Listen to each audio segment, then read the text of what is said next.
नमस्कार दोस्तों, स्वागत है सोमस बालाजी की और एक हेल्थ कंसर्न वीडियो में। आज के वीडियो होने वाला है एनल फिशर के बारे में, फिशर इन एनो। तो फिशर क्या होता है इसके बारे में मैं आपको बताऊंगा, फिशर है क्या और कैसे आप फिशर को बवासीर से अलग करेंगे। फिशर एक अलग बीमारी है, बवासीर एक अलग बीमारी है और फिस्टुला एक अलग बीमारी है। अंतर क्या है इस तीनों बीमारी में वो भी मैं आपको बताऊंगा और बताऊंगा कि फिशर के सिम्टम क्या क्या है, उसका क्योर क्या है, सारे के सारे। फिशर के सिम्टम और जो क्योर की पार्ट है ना, उसके बारे में मैं अलग से वीडियो बनाएंगे। यहाँ पे आज बात कर लेते हैं फिशर है क्या।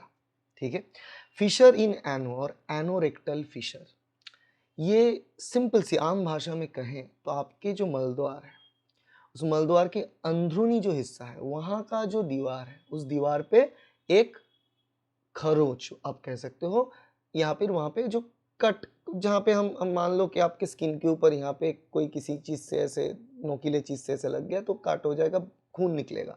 वैसे ही कट लगना जो अंदरूनी हिस्से पे होता है आपके रेक्टम की, उस चीज़ को बोलता है फिशर इन एनो, एनल फिशर। ठीक है, और वो कहाँ पे होता है, आप एक चीज़ ध्यान के चलो कि ये मान लो कि ये, क्योंकि ये जो एलिमेंट्री कैनल है जहाँ से खाना खाते हैं वो बाहर भी निकलता है, एक चेम्बर, एक पाइप है। तो ऐसे ही पाइपलाइन जो मल द्वार आप मान लो कि ये रेक्टम है और रेक्टम में से जो है स्टूल, जो बावेल मूवमेंट के बाद जो होता है पॉटी के टाइम पर स्टूल जो है बाहर निकलता है, राइट। तो स्टूल अगर बहुत हार्ड हो किसी भी कारण, आपको कब्ज है, कब्ज बहुत सालों से है, आपको हार्ड स्टूल आपको होता है, आपको बहुत तकलीफ होता है, आपको प्रेशर डालना पड़ता है तब जाके स्टूल निकलता है। ऐसे सिचुएशन पे क्या होता है, वो स्टूल इतना हार्ड हो जाएगा कि वो अंदर ऐसे जाते वक्त उसकी दीवार पे खरोच आएगा। और खरोच जब आता है वो छोटा मोटा आता है तो कोई बात नहीं है, ज़्यादा डीप अगर कट होता है तो खून निकलेगा और उसी से बनेगा फिशर इन एनो और एनल फिशर। ये चीज़ है एनल फिशर। अब ये जो रेक्टम है इसमें पेशी होता है, इसके सराउंडिंग गोल सर्कुलर पेशी, जिसको हम स्फिंक्टर बोलते हैं, एनल स्फिंक्टर। ये जो एनल स्फिंक्टर दोनों तरीके का होता है, एक तो होता है इंटरनल एनल स्फिंक्टर अंदरूनी, और होता है एक्सटर्नल एनल स्फिंक्टर बाहर का। इंटरनल एनल स्फिंक्टर जो है ना, जब भी ऐसा कट लगता है इंटरनल एनल स्फिंक्टर बहुत डर जाता है और वो सिकुड़ जाता है। अब मान लो कि वहाँ का एक पेशी है ये, और बाहर से कोई आता है आपको धमकाता है, रोज आपके घर में बाहर से कोई एक आके, "ए, आप ये आपको मारूंगा, ये करूंगा", आप ना हर रोज आपके साथ ऐसा अगर होता है तो आप डर जाओगे उस इंसान से कि वो आएगा तो फिर से ऐसे पड़ोगे, तो आप डर के रहोगे, सिकुड़ रहे। यही बात होता है जब भी बार बार बार बार उस मलद्वार यूज होता है और उसी के जरिए जो स्टूल बाहर आता है, और स्टूल हार्ड है, क्रैक्ड स्टूल है, बार बार उस दीवार पे वो चोट पहुंचाता है। तो ये होते होते महीने भर, साल भर होते होते वहाँ पे एक दिन ऐसा कट लगता है कि खून निकलने लगता है और वहाँ पे वो जो स्फिंक्टर है वो टाइट बन जाता है। तो एनल स्फिंक्टर जब टाइट हो जाता है उस एरिया का, तो ऑटोमेटिकली क्या होगा, उस जगह में ब्लड की जो फ्लो है वो कम हो जाएगा। और एनल स्फिंक्टर टाइट मतलब जितना उसका डायमीटर होना चाहिए उतना नहीं रहेगा, उससे कम हो जाएगा।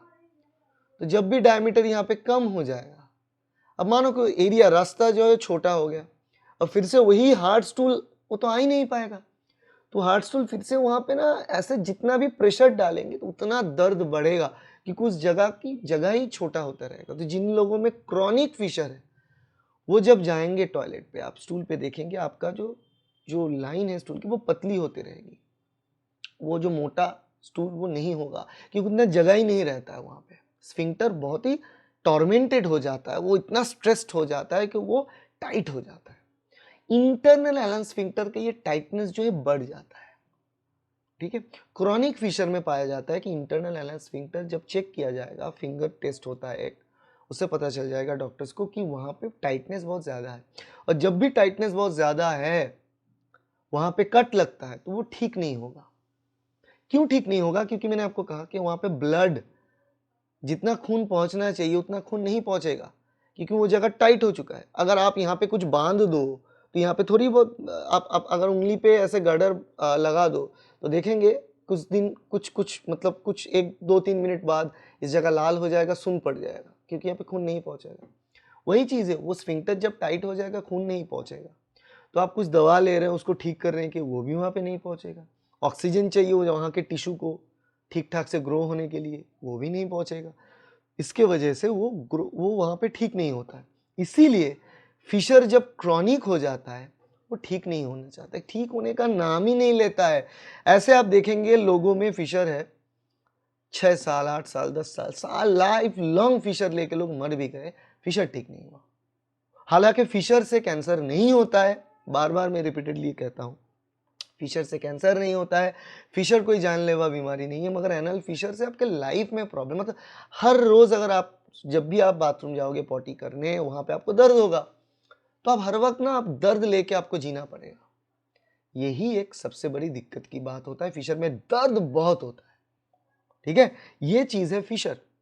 पाइल्स अलग चीज है। किसी भी लोगों में अगर उस एरिया में रेक्टम में कोई भी प्रॉब्लम आता है, लोग कह लेते हैं कि मुझे पाइल्स है या फिर बवासीर है, ऐसा नहीं भाई, बहुत फर्क है इस तीन बीमारी में, पाइल्स, फिशर, फिस्टुला में। फिशर एक सिंपल सी कट है, ये कट आपके किसी भी शरीर की जगह में हो सकता था, वो 2 3 3 4 दिन में ठीक हो जाता है, कोई दिक्कत नहीं है। मगर इस जगह का जो कट है वो ठीक नहीं होता है, क्योंकि उसका एनल स्पैज्म होता है। एलआई जो इंटरनल एनल स्फिंक्टर है, इंटरनल एनल स्फिंक्टर में स्पैज्म है। स्पैज्म मतलब वो सिकुड़ के रहता है। तो उसको ठीक करने के लिए जो सर्जरी आता है उसका काम यही है। वो फिशर को कुछ नहीं करता, वो सिंपली उस स्पैज्म को ठीक करना है। वो उस मसल को काट देता है, क्योंकि वो राउंड मसल है। मान लो कि पहले इतना था एरिया, अब इतना रह गया है, बहुत कम, दर्द बढ़ता है, यहाँ से काट दो, ऐसा वो खुल जाएगा, फिर जगह खुला खुला रहेगा। हार्ड स्टूल है, सॉफ्ट स्टूल है, कुछ फर्क नहीं पड़ता, सब कुछ बाहर निकल जाएगा।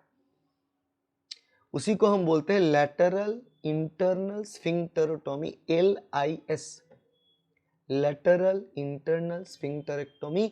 और ये जो सर्जरी है, इससे लैटरल जो कट लगाया जाए, इंटरनल स्फिंक्टर में कट लगाया जाता है।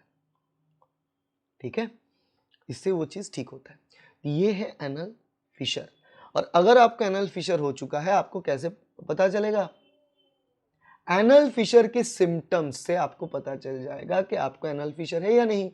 लोग जो गलतियां करते हैं वो एनल फिशर के साथ बवासीर को जोड़ देते हैं। कहीं भी तरीके का पॉटी रिलेटेड बीमारी, आपकी जो रेक्टम रिलेटेड बीमारी लोग सोचते हैं वो पाइल्स है, बवासीर है, बल्कि वो होता नहीं है। बवासीर बहुत कॉमन बीमारी है। बवासीर और फिशर में सबसे बड़ी अंतर यही है कि फिशर में दर्द सबसे ज्यादा है, बवासीर में दर्द नहीं होता है। उतना दर्द तो बिल्कुल ही नहीं होता है। इनफैक्ट बवासीर बाय डेफिनेशन पेनलेस बीमारी है। पाइल्स में पेन नहीं होना चाहिए, होता भी नहीं है। अगर दर्द है तो हो सकता है आपको पाइल्स फिशर दोनों है। इनफैक्ट बहुत सारे पेशेंट्स में एक ही साथ पाए जाते हैं पाइल्स फिशर, क्योंकि ये दोनों ही बीमारी बनता है आपकी लाइफस्टाइल हैबिट से। कैसा हैबिट्स? आपकी कॉन्स्टिपेशन से। आप टॉयलेट में 40-40 मिनट बैठते हो, आप प्रेशर डाल के टॉयलेट करना पड़ता है, पॉटी करना पड़ता है आपको। आप खाने में पानी कम पीते हो, खाने में फाइबर कम खाते हो, और आपका लाइफस्टाइल ठीक नहीं है, आप ठीक ठाक 8 घंटे सोते नहीं हो। सारे के सारे ये कारण, आपकी लाइफ में इतना ही चेंजेस होगा, खाने में इतना चेंजेस होगा, आपको जो है कब्ज होगा। कब्ज किसी को रहता है तो उससे ही हर रोज आपको प्रेशर प्रेशर प्रेशर डालते डालते पाइल्स होता है। पाइल्स का मतलब यहाँ पे होता है जो वेन्स जिससे ब्लड सप्लाई होता है वो बाहर ऐसे झूलने लगता है, दैट्स इट। और वहां से ब्लीडिंग होता है, खून आने लगता है, क्योंकि जब भी प्रेशर आएगा उसमें तो ब्लड भरा पड़ा है, वहां से ब्लीडिंग होगा।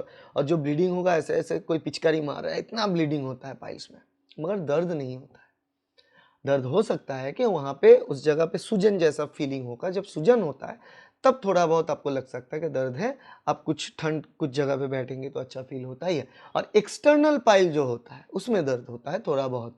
मगर फिशर में डे 1 से लेकर जब तक ना वो ठीक हो, दर्द होता रहता है। ये चीज आप गांठ बांध लेना। उसमें खून नहीं निकलता है उतना फिशर में, मगर दर्द सबसे ज्यादा होता है। और अगर क्रॉनिक फिशर है, देखो, तो तब सर्जरी करना है, घर पे नहीं होगा। और डिनाइल फेज में आप मत रहना। अगर आपको क्रॉनिक एनल फिशर है, 1 साल 2 साल 1.5 साल हो चुका है, वीडियो आप देख रहे हो, तो भाई आपसे रिक्वेस्ट है, देखो, और डिले मत करो। सर्जरी के बिना ठीक नहीं होगा आपका। लाख लाख रुपए की दवा तो आप शायद खा चुके होंगे, आयुर्वेदिक दवा ये वो ब्रांड बोल के खा चुके होंगे, कुछ से कुछ फ़ायदा नहीं होता है भाई, नहीं होगा। स्ट्रक्चरल प्रॉब्लम है, उस जगह में स्पैज़म है, उसको काटना पड़ेगा। इनकॉन्टिनेंस के बारे में जो झूठ बोला जा रहा है वो नहीं है। देखो इनकॉन्टिनेंस हो सकता है कब, अगर बहुत ज़्यादा मसल को हम काट के फेंक दे तो।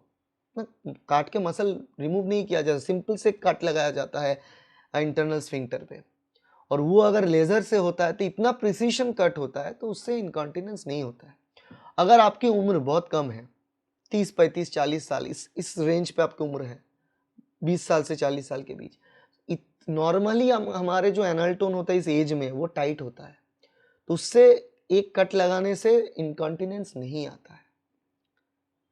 ज़्यादा उम्र अगर किसी को 65 साल है, उनमें अगर LIS किया जाता है तो चांस बनता है कि उनमें नेचुरली जो है उनका स्फिंक्टर रिलैक्स रहता है। इसीलिए बहुत एज जो हायर एज है 60-65, उनमें प्रॉब्लम्स होता है, पाइल्स रहता ही है ऑलमोस्ट हर किसी इंसान में उस एज पे, और उनमें फिशर भी होता है तो खुद ब खुद ठीक होता है, क्योंकि उनका जो एनल स्फिंक्टर का टोन है वो कम कम टाइट होता है।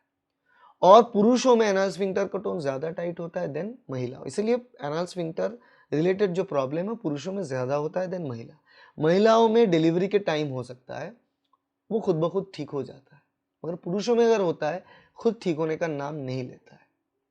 ये सारे चीज़ है, ये सारी चीज़ आप ध्यान में रखें, जहन में रखें।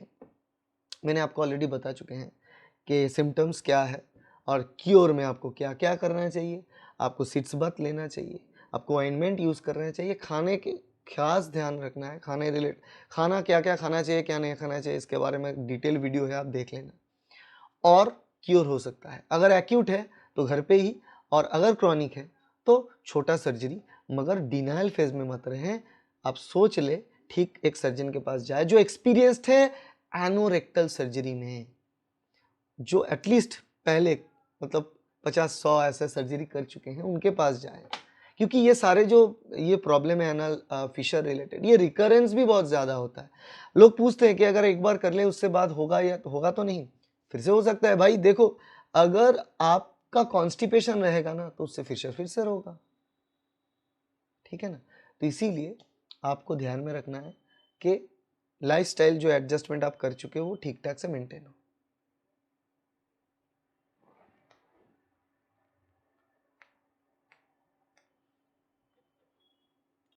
तो वीडियो अच्छा लगा तो लाइक करना, शेयर करना अपने दोस्तों के साथ, कलीग के साथ, फैमिली मेम्बर्स के साथ, सब्सक्राइब करना इस चैनल को, ताकि ऐसे वीडियो आपको मिलता रहे। और अगर आपको जानना है कि फिशर के सिम्टम्स आखिर क्या क्या है और फिशर में क्या खाना चाहिए क्या नहीं खाना चाहिए, उसके डिटेल्ड वीडियो इस चैनल पे मौजूद है, वो वीडियो भी आप देख सकते हो। Thank you, bye.